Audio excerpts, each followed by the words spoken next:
We good? We're good. Cool. All right, we'll kick off this the agenda for today. Welcome everybody. First up, apologies. We have apologies from Sam and from Nicola. And we might have a couple of apologies for lateness from some of the others. We'll see if they manage to get online here soon. Then after that, we've got a few information sessions today, and the first one being the good to go ways to get to school. So come up and have a chat. Sure thing. Being able to my presentation.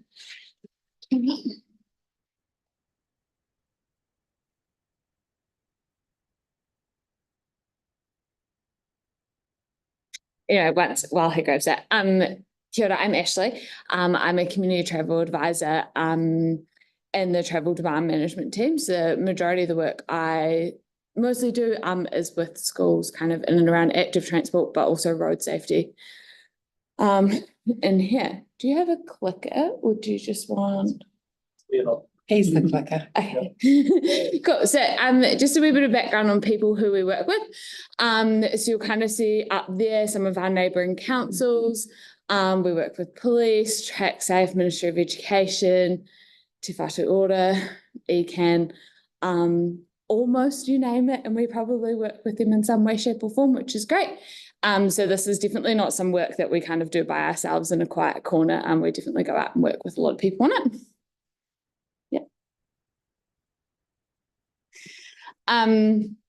We also kind of know that what we kind of do in the kind of space that we work in is not always just about transport. So there's also quite a bit around kind of mental health and Green Star communities. So especially around that mental health, there is kind of a lot of research done in around green space exposure, and then those who live near the ocean, blue space exposure.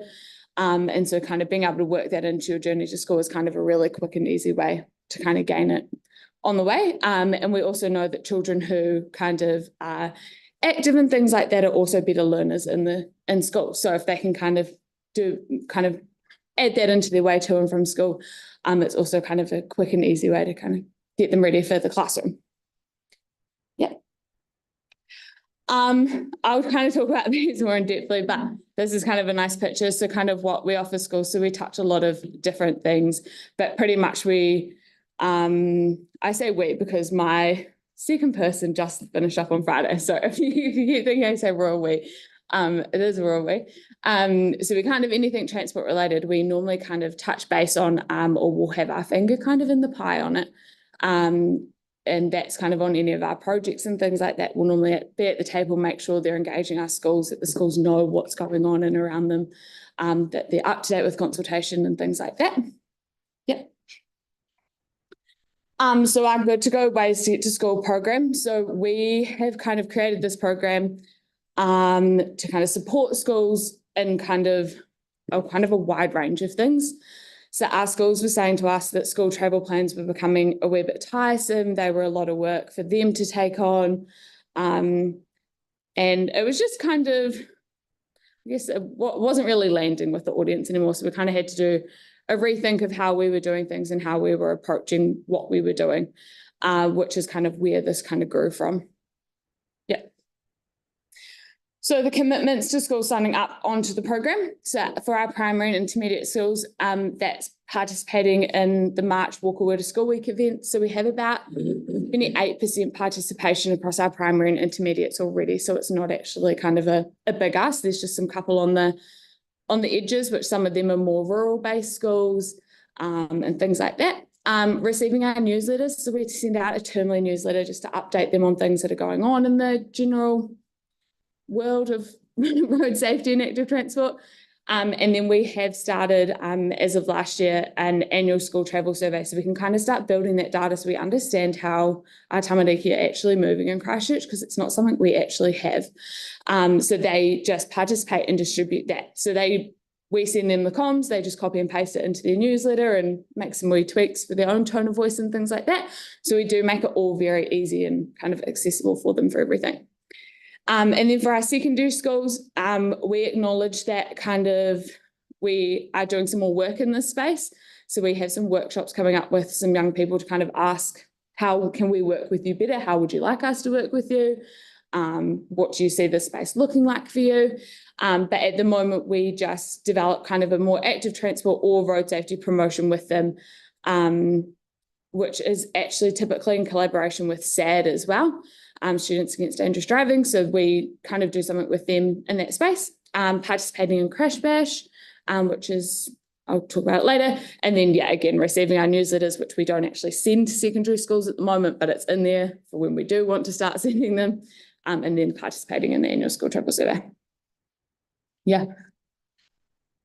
So our registered schools. So the next kind of set of stuff is stuff that is schools who are registered on the program can kind of have easy access to. Yeah. So a bit of kind of extended support. So we have two, through the Better Off funding, we got two part-time, we call them travel planning assistants, and they work more directly within our schools, touching base on this sort of stuff. But walking school bus workshops, additional walkable to school weeks if they'd like them, other active transport promotion. Pretty much if a school's really keen on doing something to with road safety or active transport, we kind of help and support them in that space.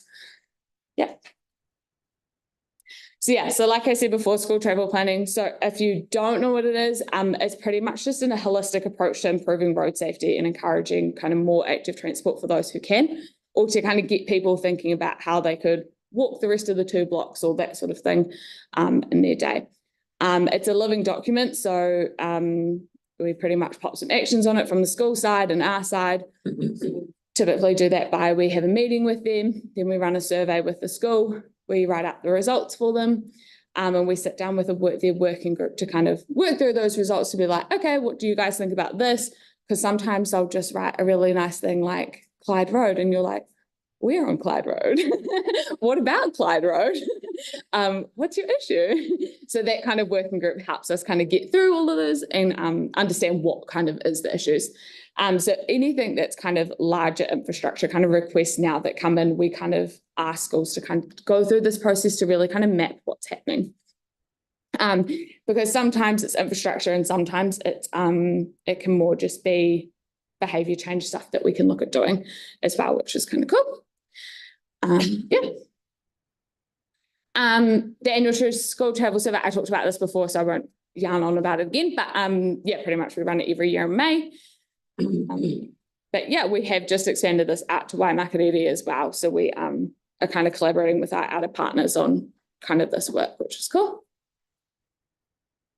So scooter skills, so we are trialling scooter skills at the moment, so it is contracted out to Primary Sports Canterbury. And so schools who are signed up onto the program can access this. We are fully booked already for this year, so it's been very successful. And we're kind of looking at with our Better Off funding if there's a way we can expand that or not at the moment. So that's quite cool, but pretty much it's for year 3s to learn how to kind of ride their scooters kind of a bit more appropriately, or how to ride their scooters and stop properly and things like that. But yeah, schools have loved it so far. So yeah. So our in-class workshops.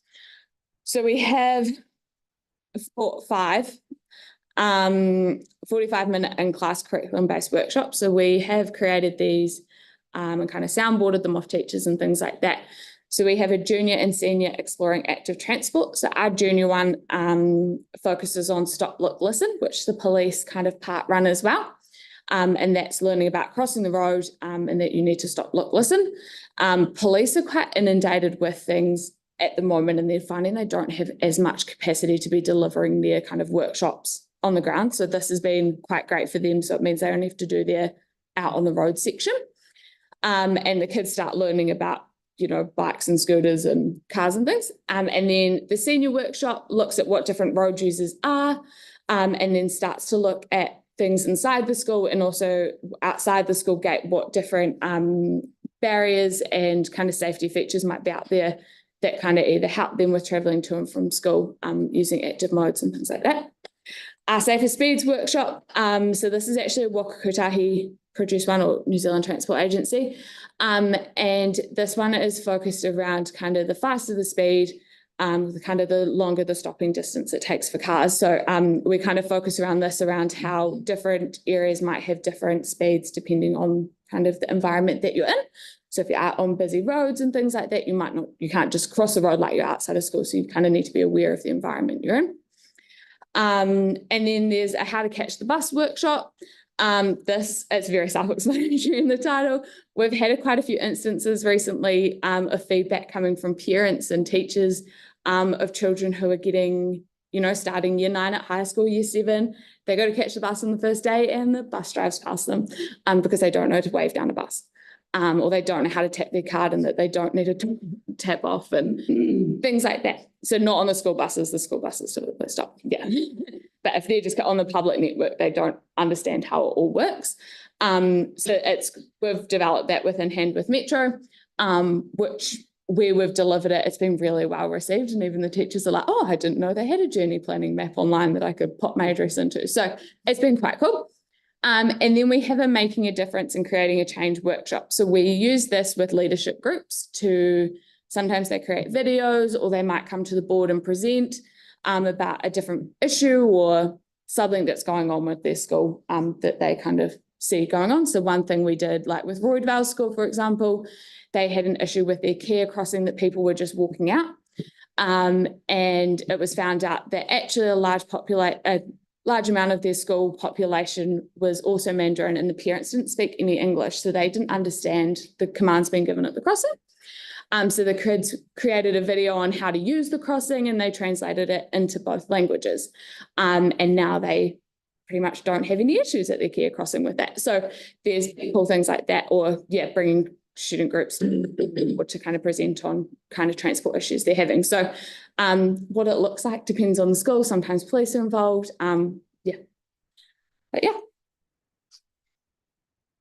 So walking school buses, we offer walking school bus workshops to school communities that are interested. We have different resources and things like that. We pretty much talk them through how they work and how they can set them up. And then when they're ready, we can kind of help them with a wee bit of route assistance and making sure that the routes that they're picking and where they're crossing the kids isn't very ad hoc and kind of is safe. Yeah. So under our frequent requests are things like parking enforcement and parking restrictions, yellow lines and stuff like that. And we used to kind of make them go through the school travel planning process to do any of this work. But now we kind of do it under the program and the traffic operations engineers kind of look over it and then it comes to the board for approval and things like that, depending on delegation. Our major works like traffic lights and care crossings and new footpaths sometimes or road layouts are kind of all major works and we kind of need to pop them either on a list due to high cost and normally a full school travel plan is needed. But yeah, we kind of look at what else is going on in the city and what projects are coming up. So that one, yeah. So all the schools in Christchurch, so that's kind of stuff that our registered schools can access. So we already have, I want to say off the top of my head, 54 of our 143 schools registered. And we just launched this program at the start of this year with our kind of pilot couple of schools jumping on board at the end of last year. So it's been picked up and well received to those that we've kind of flicked an email to and they've picked up the email. We haven't really done any kind of pestering or, hey, you should do this to anyone yet. But yeah, so this is the next stuff is stuff schools can access at all times.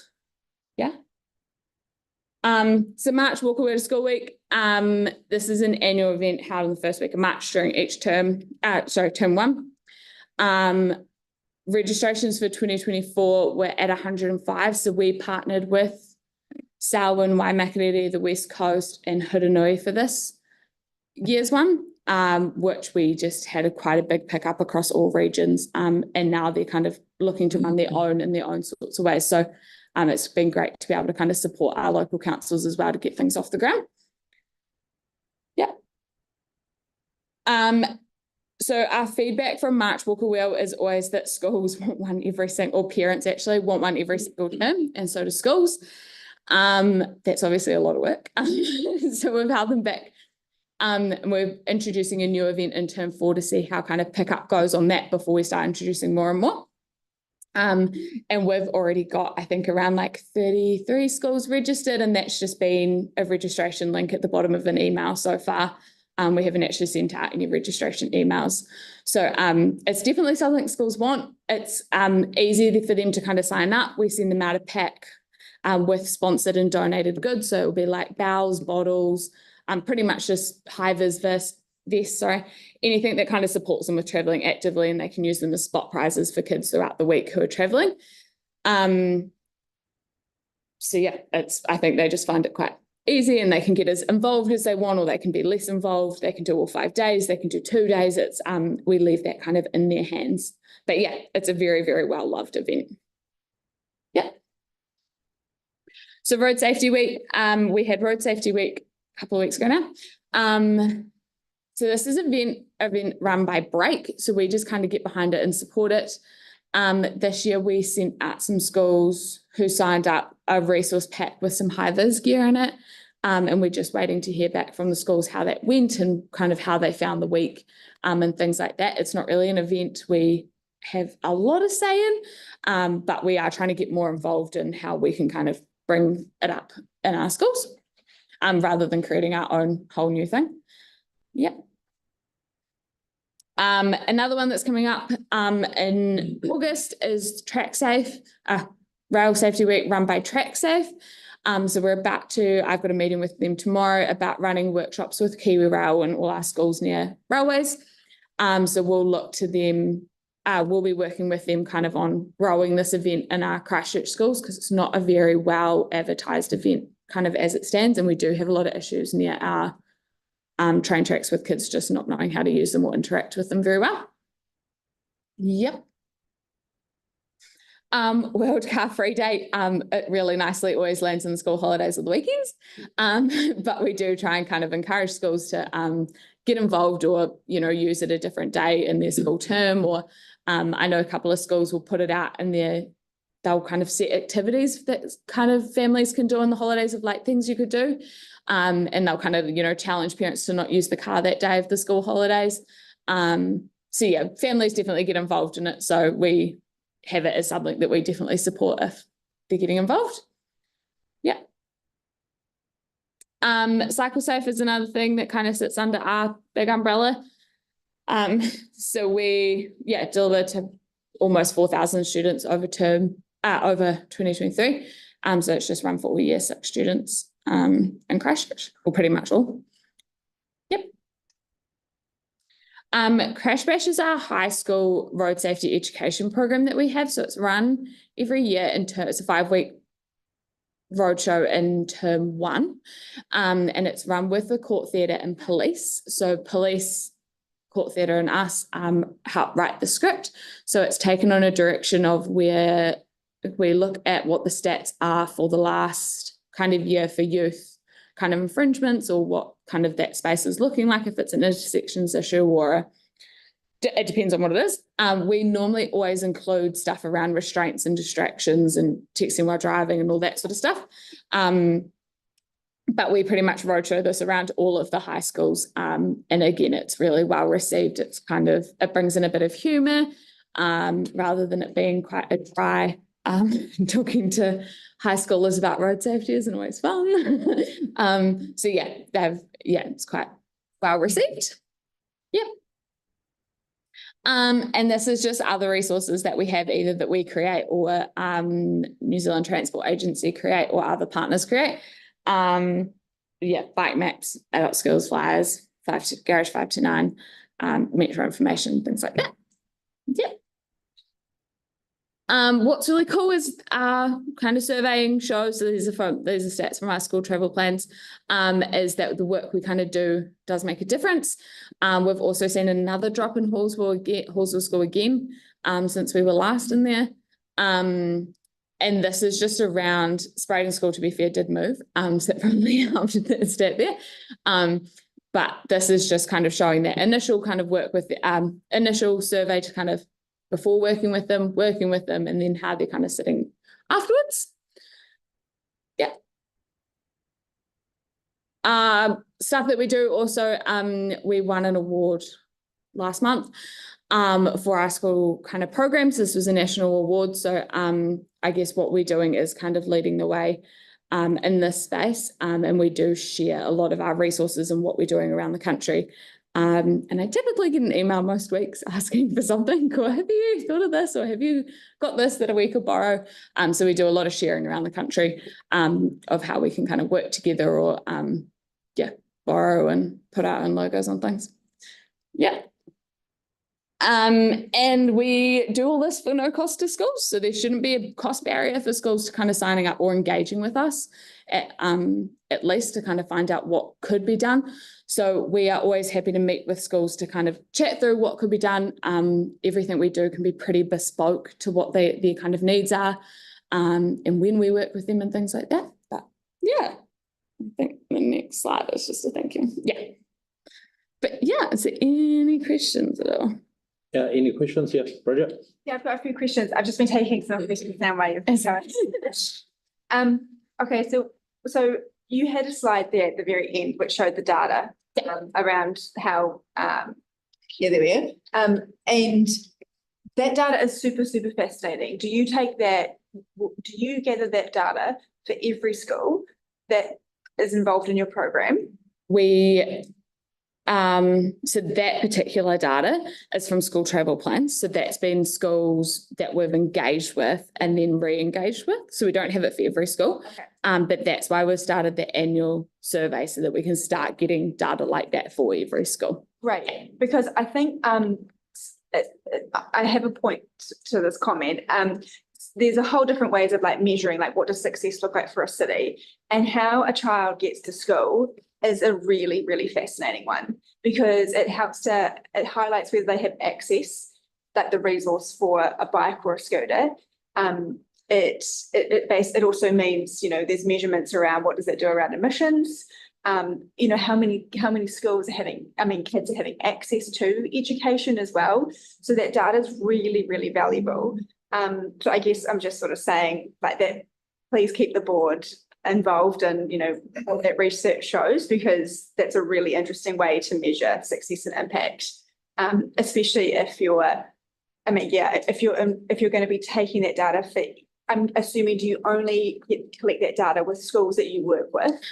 No, so the annual survey, we send it to all schools, Amazing. but we just follow up with program schools to be like, you've got to fill this out because it's a program requirement. But but it gets sent to everyone to do. Yeah, that's really great. The other question I had is on page 14, Aidan, you had a list of all the things that, are the issues that crop up the most. And I would say as a community board, it's definitely reflect. Yeah. Definitely. So we especially have really huge issues when it comes to traffic calming. I wouldn't necessarily say new road layouts, but that sort of comes back to behaviour change and that sort of thing. Mm-hmm. I can think of, there's an area in particular with because we've got a lot, especially in the Fendalton ward, we have a lot of concentration in high schools. Mm-hmm. We've got like Selwyn House, Rangiruru, St. Margaret's, like all together. So are you involved? Are you connected with those schools, helping them with those, trying to mitigate those traffic issues? Yeah. I do work with, especially closely with Selwyn House. They're great to work with. It can sometimes be, it is also sometimes a willingness of schools to work with and how much capacity they have. But we are always touching base with those schools and connecting in whenever if we're kind of getting complaints or anything like that, we'll go out to those schools to kind of have, it's almost kind of like a pre-consultation chat. Like if we're going to make any changes or we're trying to sense check anything, we will always check in with those schools to be like, hey, someone's complaining about this. Is it this, or is it, like, what are you finding? Or what are your parents complaining to you? Like I think of St. Andrews in particular, I caught up with them the other week because the schools themselves get complaints from the community about parking, or, your students do this, yours do that. But there's also that mall there in the middle of the mall. So yeah, it's quite that area is a very difficult area. Yeah. But yes, I do touch base with them. Okay. About their issues. And like who's the person that we would contact if, obviously, we've got like Aidan and Miriam would know who the relevant person is within the team from a staff level, but are you Do you get looped in to those comms as well? Okay, Yeah. great. Yeah, pretty much anything that comes up that has a school near it or attached to it, that anybody in the transport unit will come and talk to me about it. Right. Yeah. And then the last question I had was, you mentioned that Snapseed Solved is used. It's a resource. Like, could you give me an example of how Snapseed Solved would be used for your, like? Yeah, so sometimes schools will, come to us and be like, oh, we have these potholes issues or this overhanging vegetation or this or this or this. And so sometimes we'll do a bit of Snapseed Solve kind of educational, like, did you know that this app's available? And they'll put some comms in their newsletter for parents and things like that. Like if you're walking to school and, this bush is overhanging where your footpath is, you can Snapseed Solve it here, or you can submit it on the council website here. So, yeah, that's typically how we'll use it is they'll sometimes be like, oh, I love this. And we're like, oh, but you could have just Snapseed Solved that months ago and someone would have come out and filled that in. So yeah, and then they'll use it, or I'll be out there with them and I'll, show them how to use it. And then, a week later, the pothole's filled and I'll get an email and it's like, oh, it's already filled. I'm like, yeah, just have you downloaded it yet? So it's just kind of connecting them in with their, sometimes their resources that are available to them. It's not about creating a whole new world. It's just about, making sure they know that the world exists. Yeah, no, I wasn't sure whether you were like whether Snapseed Solve could be used for like capturing behavior of traffic. But it sounds like it's not. You're more using it's just to tell people that if there's an issue with the maintenance of roading, okay, cool. Thanks. That's me. David, Linda, Aaron, any questions from you guys? No, nothing No, here, thanks. but it's a really great, like the wheels thing within schools. Like my son loved it when it's been on during the term, so it's been a really good program for them. So thank you for that. Right, Aaron. Yeah, just on your stats, just follow on from Bridget's points there, because I noticed your average when you take out sprayed and you said that a school move. So that's the others is a 14% average, which is considerable.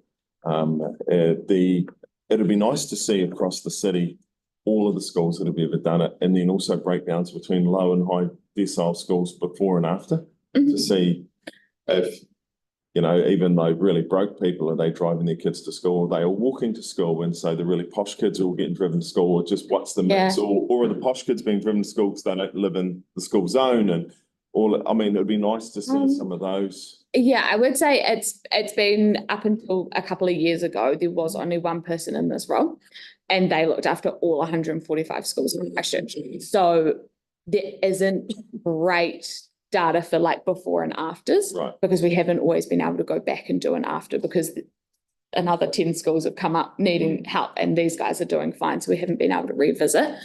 But it's definitely something that will grow, that we'll kind of be able to understand with that. But it is definitely sometimes it's something that we see is that schools that don't have zones or private schools, they do typically all drive in.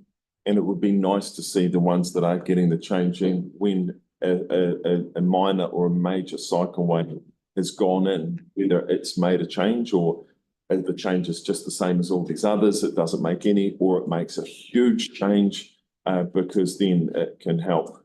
Yeah, it's definitely one like where I've kind of noticed it or seen it just generally or chatted to people. It's not one that we see for like a couple of years sometimes in a school. It doesn't kind of happen overnight. Yeah, it won't happen overnight with a cycleway for a school. And that's sometimes just parents getting used to it being there. It's the same with we can almost introduce anything and parents are a wee bit hesitant to begin with. They'll still might be like, oh, I'll still drive you to there just in case. It's like how feedback than we get. Yeah, well, no, this is cycling advocates that all come in and say, if you build it, they'll all get on it. They do though. So over time, where those cycleways that have been there for a while or a wee bit longer, the numbers are there for absolute sure. On all of them?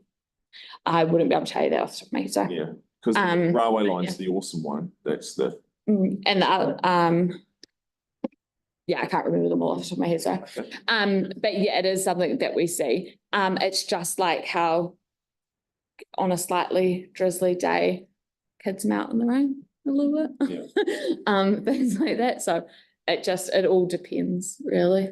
Okay. But yeah. Right, well, thanks very much, Ashley. No problem. That's awesome. Thank you for coming in. No problem. Right, next up, we have the customer service hybrid tickets reports and Bridget Latimer. Take a seat.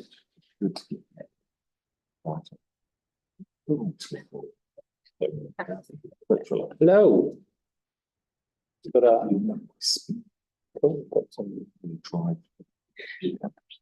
It's all right. Hi, good afternoon. I'm Bridget. I'm part of the customer services team in something called the Operational Process and Insights team. So we've been providing for quite a long time now a report on tickets and things for the community boards.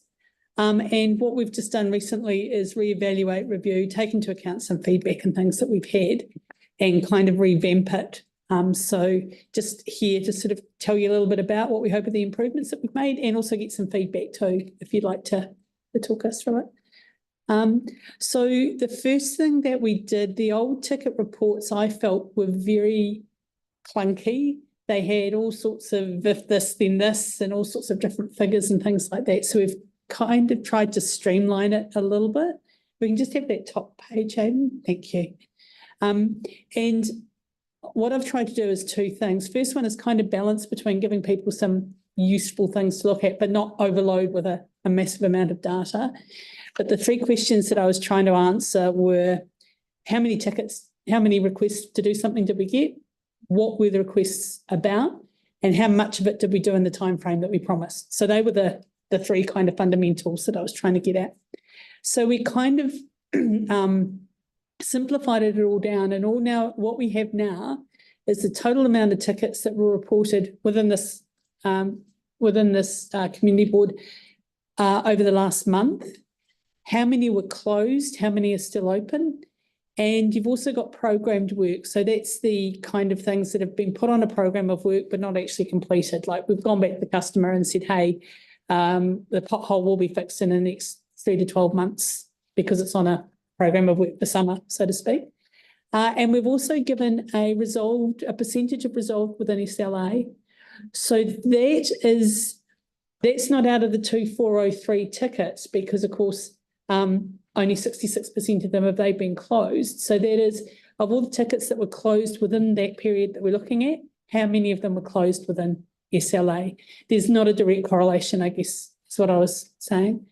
And we've left the channels that they're coming in from as well. I thought that might be quite useful to see how many were coming in, the types of percentage from Snapsend Solve, from phone, email, and through the website as well. And definitely you can see over the past couple of years, especially the website's been increasing as well, as is Snapsend Solve too. A lot of people are using that, which is great. We still have the top 10 incident categories based on the different Fendalton-Harewood and Waimaere. And then underneath that, we have the object categories. So the top ones are the higher level strategic. So you can see there, the first one was wheelie bins. Then the object codes break it down a little bit. So for wheelie bins, you can see the top two in the object categories are the damaged bin and a bin not collected. They will be part of that wheelie bin, but not necessarily all of it, because the next top object category is people asking for a residential property file, if that makes sense. And then we have whether it's gone up or down from the previous month. Some of them may not have been there the previous month, but it'll show the difference between what's happened. I'll send you an invoice for that one later, Marianne. Then what we've done out of those top 10 object categories, if we would mind going to the next page, is out of those top 10, the next slide shows what percentage were answered within SLA and what percentage weren't. So you can see here, again, going for the damaged bins, 90.44% were answered within SLA. And it's not SLA on contractual terms, also, for example, with City Care or whatever else are SLA. It's the SLA that we have for the customer's expectations. So in Hybris, under each one of these, there is an SLA behind it. And that's what will go back to the customer when they've asked for something. We've done a ticket which says, thank you very much, here's your ticket number, and we should have it resolved by this date. So there is sometimes a disconnect because it's better to give the right expectation at the beginning, even if it might not be great, and really be truthful about how long it's going to take, as opposed to giving the wrong expectation and then have someone, the date pass and someone's frustrated and ringing back up again as well.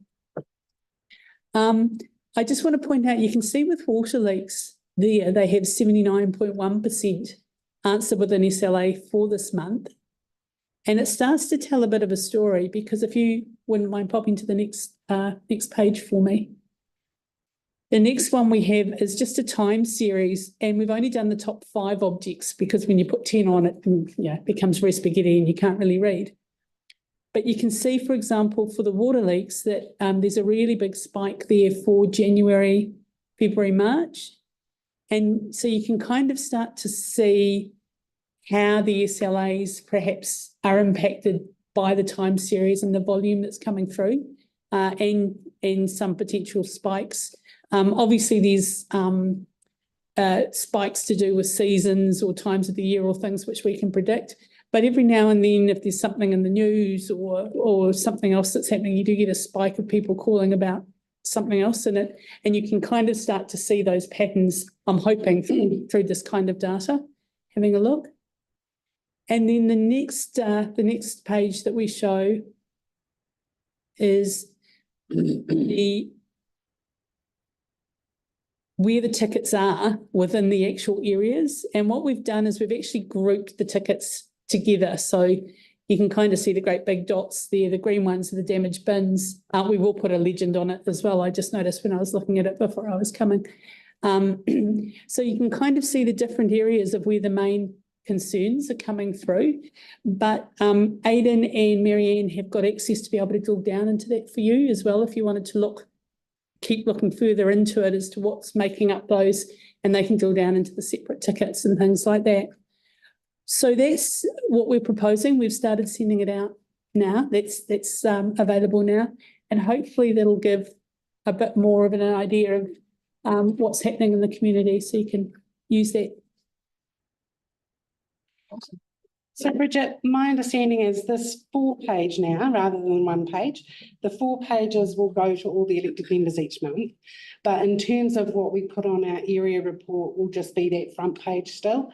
The issue was around the next 3 pages. If they were out in the public arena without any ability to put any context behind it, could create some sort of misunderstandings. So as a board, you'll get the whole 4 pages. But our area report will continue just to have that front page on it. Is that correct? That's what we were proposing, yeah. Because the other thing is, because we'll give you access to be able to drill down into the tickets, that hasn't got an awful amount of context. And if you want to drill down, of course, that's then starting to get people's more personal address too. So we just didn't think it was very, didn't have a lot of context around it without being able to do that. Yep, Bridget. Thanks, Bridget. If we go to page 2 of the presentation, Aidan, that one, see where it says, see the red, and it says resolution SLA breached. When you see that, did you use the example of if a date is given around when an action might be taken and then that date isn't met? Is that what a breach is? Yes, that's what we've defined as a breach. Is that the only example of what a breach is? Within this, Yeah. yes, Okay. because as I say, what we're doing is we're basing it on what the information we've given back from when tickets and things Right. been logged by customers for service requests and stuff. There's lots of other, within the council, I'm sure there's lots of other definitions of breaches and things like that, but that's why I was sort of clarifying that this is to do with the expectations that we've set somebody when they've asked for something. We've gone back to them and said, hey, we should be able to do it by this date for you. Because I think this information is really valuable for us too, because when we know that expectations aren't being met for residents, and it could be, whether it's because it's a, I don't know, whether it's been an overpromise or an underdeliver, or whether it's because, council haven't been resourced or whatever it is, it allows us as community board members to know That if we feel like, oh, actually, this has been breached for a long time, with there's a lot of data behind it, backing it, then if it comes to us as a board, then, you know, it's not a surprise. And it also means that there's a bit of empathy and a connection there with the resident when they come to us either at public forum or they've got an issue and we know why the frustration's there. Is there any way that, like, and maybe this is for Mary and Aidan, pick up that is there a way to separate the breaches so we know how many times an issue has been breached, and we can then, or maybe that ends up being the community board becomes micromanaging a system, and we don't want that either. I know what you're saying, and it was a real, like I said, it was a real balance trying to give some information for exactly that. If somebody's coming to you saying the council never answers these kinds of tickets and things, then you've got some context around it. So that's based on every one ticket. Okay. Yeah. So every ticket will have a resolution date, and it's whether that has been met or not. Yeah. We have another process, I guess, behind it if that resolution date isn't met as well. There's also an escalation process which goes behind that as well. And do we get information around that escalation process as well, or is that something that we might have to seek? We might have to specifically seek information beyond a report like this. You'd have to seek, I think, specific information for a specific ticket or so on or so forth if somebody's asking about that. Yeah. Because sometime there's definitely a date where it should be done by, but that doesn't mean that if someone rings before that date and says what's happening with it, we also wouldn't want to go in and ask and double check for them and so on and so forth as well. So it's a very black and white. That's the date that we've said, have we or have we not met that date, and closed it off by then. Yeah. I guess what I'm trying to get at is it'd be really helpful if an issue is breached and then it gets escalated, and then there are maybe there are tickets related to an issue and more than one resident has complained about that issue. It means we can, as a board, we start to know what are the things that aren't, you know, what are the issues going on in the area that residents are passionate about and they're clearly frustrated about, but there's a reason why they're not getting actioned. Then it means that as a board, if we have that data, then we can use a bit of, the leverage we have as community board members to see what we can do to help prioritise it. So I don't know, I guess what I'm saying is that information would also be valuable, but I appreciate that it might be I don't know, if there was some sort of separate way that we can get that data would be cool. Yeah, I mean, honestly, if I guess Aidan and I can get true. that information. Yeah, good point. In this scenario, though, I'd be looking at water leaks, for example, and we can see there that the SLA resolution met isn't as high as a percentage as everything else. Yeah. So you'd be looking at that, I think, and kind of seeing, as you say, if there was like a long-term problem, or if it was just a blip as they got themselves back under control after that spike that I showed before. And if that's the case, then we know that that water leak is one that's obviously keeps coming up. And that's kind of why I've done it by the object code rather than the incident code, because if you see water, doesn't mean as much, right? Yeah. But if we know that it's water leaks, or people are asking for their meters to be read, or whatever it is, that drops it down to that next level so we can kind of see. Yeah, and that's great data, because it means that if we, as you say, if we see this happening consistently, we can get in touch and be like, what's going on here? Yeah, or have a look at it in a bit more detail. Because again, you can see, well, for me anyway, that drop off between the top one and the 10th one is quite pronounced, and it's always the same sort of, it's always, because everyone deals with your wheelie bins, so it's always your damaged bins, your water leaks, your bin not collected. The other ones that for me, I want to be concentrating on for my improvement processes anyway, to try and reach the maximum amount of value for everybody. Yeah. Thanks, Bridget. Dave, Aaron, any questions for anyone else? Yeah, I have two if I can. There was a yellow line, third screen, missing bins, or bins not emptied. How much of a problem is that? Or other way, sorry, Aidan. That yellow line, missing, a bin's not collected. I mean, it seems, is that across our ward? Why is that? I mean, that's obviously a contractor failing to do their job. Yes, and this is kind of what we were talking about, context a little bit. So absolutely, they should be collecting all the bins, and we do get sometimes they miss a street or something like that. What they don't do, like they normally go the same route, but occasionally if there's the way the wind's blowing, or if there's roadworks, or if there's something like that, they might go a different route and occasionally miss a street. Yep. And it's showing up because it affects so many people when it happens, if that makes sense. What I use this for is, okay, so what can we do to try and improve that? Certainly work with the resource recovery and things to make sure that we are, working with waste management to make sure they do all the routes and the bins collected are dropping and getting better. But also things like if we do realise we miss a street, working with IT and putting through tickets and working with them with their financial next year plan. Can we use the bin app to send something out to say, hey guys, we know we've missed the street within this, not to everybody, but to people in Fendalton, for example, or something. We know we've missed the street. It'll be picked up by 6 p.m. tonight. So people who come home and find their bin hasn't been emptied might, will have it and go, okay, I know they're onto it. That's fine. Cool. But, so I guess where I'm looking at it from is if it's the contractor doing it and the contractor's not doing their stuff and by default causing additional costs to the council. So therefore, probably a question for Sam in and around, is there a penalty clause to waste management? Because they're, in effect, creating extra work for the team. Second question is the last slide. Obviously, it's got the dots with our ward. In relation to the city, are we better at doing tickets, worse than doing tickets? It's very, I understand this is about ours and our ward, but, in the scheme of things, can you elaborate how we look compared to everybody else? Fairly standard, to be honest. You certainly, the top object codes that I talked about are pretty much the same for every ward. There's no real difference, even in Banks Peninsula or somewhere like that. Yep. The actual, the SLAs of over 90% that have been completed within SLA is actually around 7 to 8% higher. I think the average, don't quote me on it exactly, is about 82%. Yep. So that's looking really good.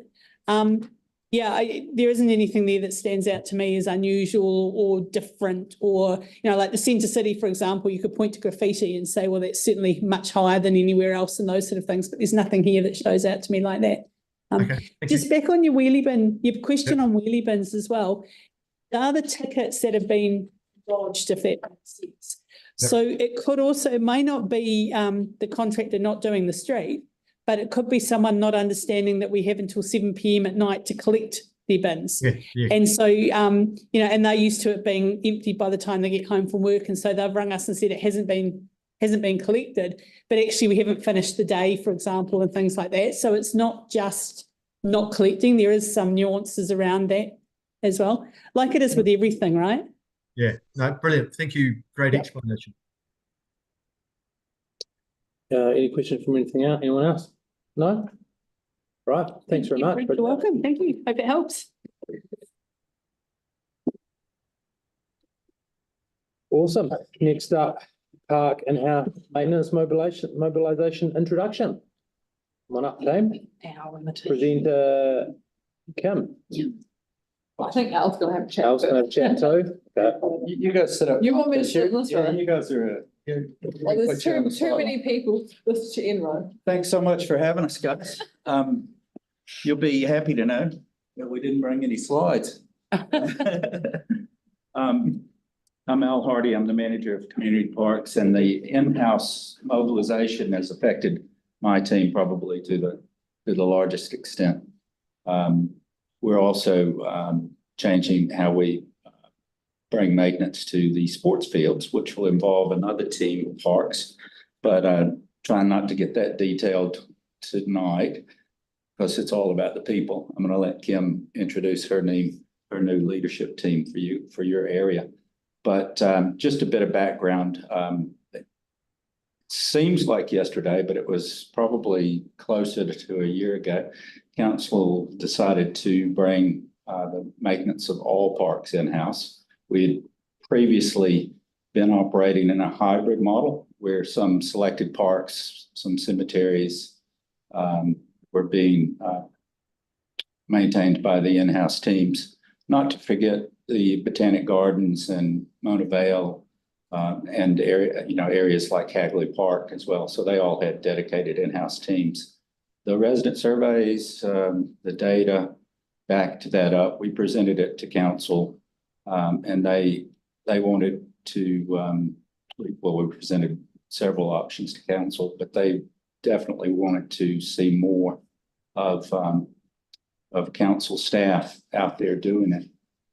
And with the proviso that we organized the delivery of those services with community-based teams. So these fine folks here have been probably working since 7 a.m. We're in the throes of putting together the last finishing touches on our in-house mobilization, and that involves training and inducting a lot of people. And these guys, some are existing. Kim Wood here is a new operations manager. I have 2 operations managers to look after the whole of the city's 1,100 parks and cemeteries. And she'll introduce her a team leader and 2 of the supervisors that are working specifically for your board area. Yeah. Right. Koto. So as Al touched on, my name is Kim. Next Monday will be 3 months in this job for me and just over 12 months in the South Island. So I come from the Waikato originally, and I have a background in reserves maintenance contract management from both the contractor side of the fence and also council side of the fence. And I also have a background in in-house delivery in the Hamilton City Council space. So sort of touched on things from all different sides when it comes to reserves maintenance. And yeah, I'm really excited to be here. We've sort of settled in Christchurch now, and Riccarton is my home. And yeah, can't wait to get started. So we're going live as of next Monday, and we'll be starting to do some work. And Al said we've been very, very busy getting everything ready to go. Part of that is I've inherited this amazing team. We've got about 30 odd staff who will be on my side of the city, but these guys are the people that you will probably spend the most time talking to. So within my team, I have 2 team leaders and we have 6 supervisors. But in your area, you've got Cassio, team leader here. Cassio Australio Nunez. Yeah. Yes. And we also have Miles and Vic, so they're supervisors. I'm really lucky in that these guys are people that I've inherited who have been in parks roles at Christchurch City Council for some time. So they know these spaces really well, and they're getting to know them even better, which is really cool. And, they've also managed to go from being on the tools and working their way up into management roles. So they come with a really wide range of skills that I know we're all excited to get out there and start using. So, if you guys want to maybe just, if Cassio, you want to start and maybe just a little bit about what you do in your new role and where you've come from. I'm from Brazil. I'm living here, Burnside, that way, I think. Kendall. Yeah, I don't know. Takes a while. That way, Kendall Avenue. And I'm here to make the things happen on your board. So everything related parks and reserves and cemeteries. Please feel free to talk to us. Great. Yep. Okay. My name is Miles. I've lived 2 blocks down here for the last 27 plus years, and my children have all gone to Fendalton Primary and Burnside. Been working in parks and reserves pretty much since I left school as a contractor for decades, as well as within the organisation, local bodies, and working and contracting to government corporates. Yeah, really enjoy working in the parks department. It's what I like doing. That's why I'm here. My name is Vic, and originally from India, and been here in New Zealand for the last 14 years. And I've been working in council from last 3 years, and recently got this supervisor position and looking forward to deliver my duties. And I'll be looking after Harewood and Papua area. So. There you go. Yeah, so you'll see us out and about pretty shortly, if not this week. If you do see us out and about, please do come and have a chat with us. We, want to hear how you feel things are going. We want to hear about any feedback you might have. And of course, if you want us to come hang out with you at community board meetings, we're more than happy to do so. Cassio and I are at your beck and call. But any questions, please feel free to. Any important things that you haven't picked up from Tina Law or from the councillors, we're certainly happy to field them tonight. These guys each of your supervisors will have 4 to 7 what we call parks and gardens maintenance officers underneath them. Instead of hiring disciplines like mower operator, gardener, litter management people, we're hiring one parks personnel to basically do all the different disciplines, hopefully to give them some job variety as well as learn new skills, but also to kind of help lift those spaces. Oftentimes, some of the comments that we get from people are, we saw a parks person or a council person in the park, but they walked right by this, that, or the other. So hopefully this approach will circumvent that. It'll mean that the people working in the parks, that'll be their parks, and they'll be able to take ownership over those spaces in a way that they haven't been able to before. So they'll be able to take care of them like they're their own backyards. Correct. Question for me, are there, in terms of communications with, I guess, some of the key stakeholders in those parks, are they, I'm sure, I hope they're aware of the change happening, and if there are any kind of teething issues or anything along those lines, is there a key place to call, or should they just call the council, or how should people communicate with you guys if there are anything that they pick up during that transition period? Hopefully we've got a lot of the key stakeholder groups already covered with the sporting clubs, of course, and some of the main volunteer-led groups, because the community partnership rangers that manage those groups sit on my team as well. Right. So they should already have quite a bit of the chatter. We've been talking about the in-housing for quite a while and trying to socialize that. The actual PGMOs, those parks and gardens maintenance officers, will be not this year, but in normal down seasons. Like this is a down season for growth, grass growth and the like. We're hopefully going to cycle these guys through with those volunteer groups to kind of help replant, remulch, and revitalize those areas that they work in, so they'll get to meet them. So there's a good connection there already. You can always call through, or if there's a stakeholder group that we may have missed, or if you guys get a query, just have them call through to the team leaders, so Kim would in this case. Yeah. Yeah, so I'm just thinking, go on now. So a couple of questions or points. So I've been a strong supporter of this for years, so we finally got there, which is great. It's just saw you raise your hand. It's a return to normal. And so going forward, one of the complaints we get is in particular parks when people walk past, so on and so forth. But it'll be really good to have regular catch ups so we can feed in where we're having park problems, and normally we'd do it through Marianne or Aidan, I'll just send you a message. But like at Nunweek Park, for instance, the field behind where the Coptic church is, so not the ones out on Build Road, but over the back, there's a drainage problem, or there's a spring, or there's a broken spring. And it's been like that for a couple of years. And the sports teams keep asking us, and we pass it on, but it's still there. Yeah, hopefully we're going to be one less step removed from that with this, because the contractors were actually doing, like in this case, irrigation management. So that was part of their remit, was to. But the upside here is if it's then not irrigation and the park owners, you guys, because that's what it'll be for like. Yeah, they'll know. Then you'll go, well, it's not irrigation, so we've got a spring, or we got something else, so that's kind of what's going to happen. Yeah, that's the aim.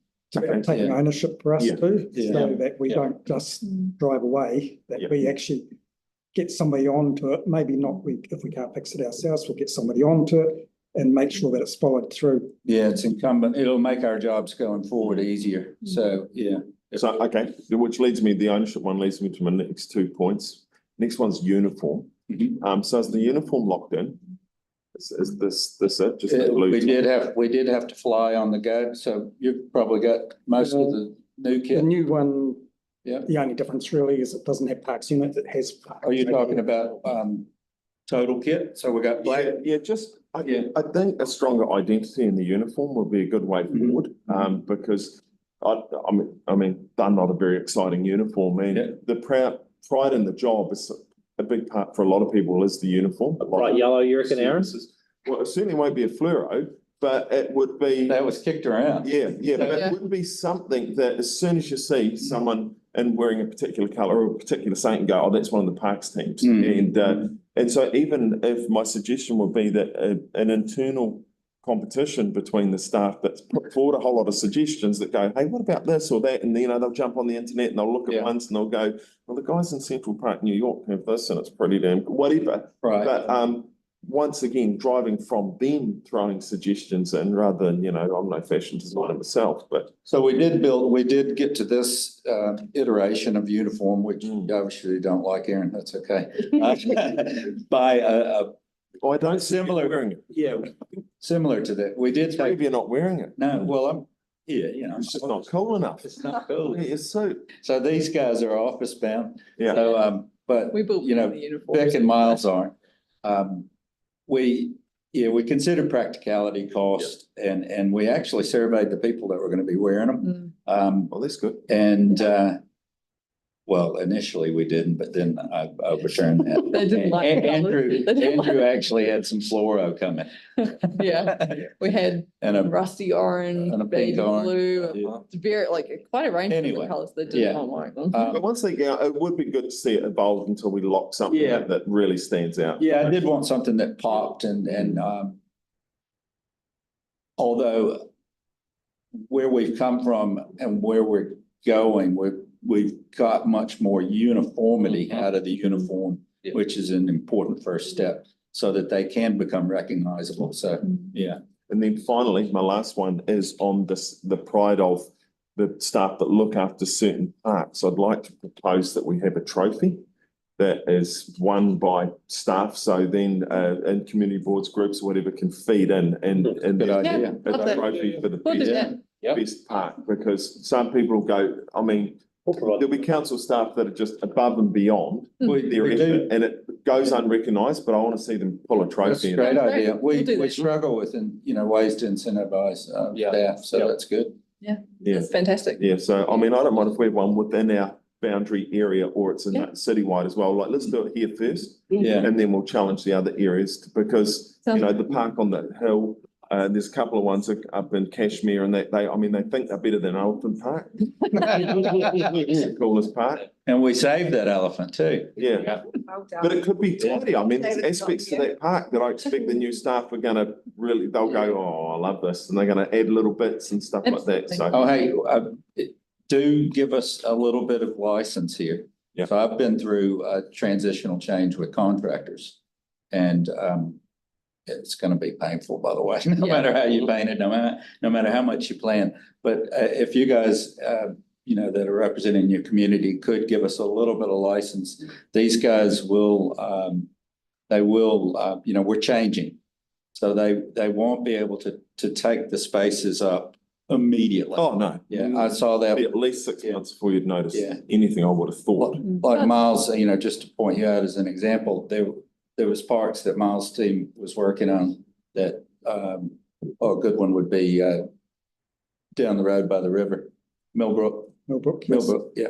So it looks totally different than it did 4 years ago. And that's, so it takes a little time to be able to, fix those water. And that's why the leaks or trophy will be improve things. important, because there'll be the slow burners Yeah. that will then steal the trophy in 2 or 3 years' time. That's right. Do those ones early, so Exactly, yeah. That's great. that'll be cool. Yeah, so we can do things like, to do like that too, because, I've got good relationships at Sheldon Park and Elmwood Park and Bishop Bell Park and over at Burnside as well. So we can always, make sure we just let them know as well, just to, don't expect miracles overnight, and give you guys a chance Yeah, thank you. to do your work. But they'll probably all, I imagine they're all pretty pleased to see that move back in-house as well, just from that ownership, direct lines, the holistic views, all that type of Exciting, stuff. yeah. Yeah, it's cool. Bridget? Yeah, I just had a question.